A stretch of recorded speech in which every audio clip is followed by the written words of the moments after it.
اتفاق بعد آریانا سعید در کشور استرالیا و بلند کردن بیرق افغانستان در میان تماشاچیان و پرتاب این بیرق برای آدینس این کنسرت.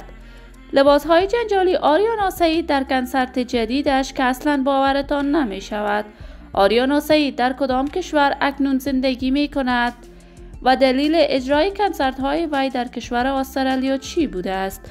من در این ویدیو پیرامون حقایق همین ماجرا خواهم پرداخت، پس در ادامه با کانال دنیا اینفو باشید.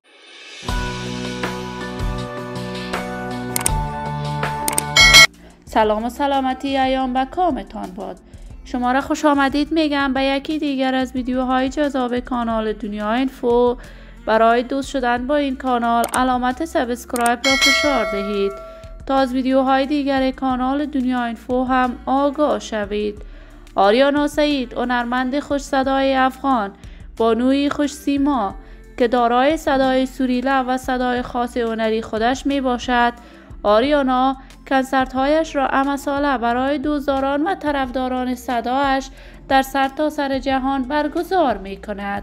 آریانا چند قبل کنسرت بزرگی را در کشور استرالیا برگزار کرد و در این کنسرت لباسهای جنجالی مانند همیشه برتن کرد، ولی آریانا تا کنون درباره نقد و نظر و انتقادات شدیدی که از طرف مردم شده است ابراز نظر نکرده است.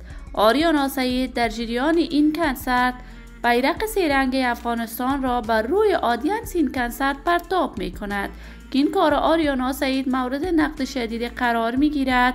آریانا قرار بود در کشور زیلند جدید هم برگزار کند کنسرت بزرگ را. این کنسرت آریانا سعید به موفقیت برگزار شد. آریانا اولین هنرمند افغانی است که درآمدی میلیونی از کنسرت هایش دارد و سطح برگزاری کنسرت های آریانا سعید به سطح بین الملل می باشد. من آرزوی موفقیت، خوشبختی و سعادت برای این بانوی هنرمند از بارگاه ذات لایزال تمنا دارم. عزیزان و دوستان خوب، هم شما هم نظریاتتان را در بخش کامنت با من شریک بسازید.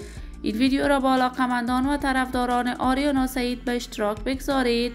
اگر تا هنوز عضو کانال دنیا اینفو نشدید، پس برای حمایت از من علامت سابسکرایب را فشار دهید.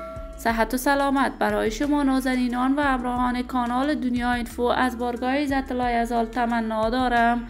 تا درودی دیگر امیدتان را به الله منان سپرده موفق و خرم باشید.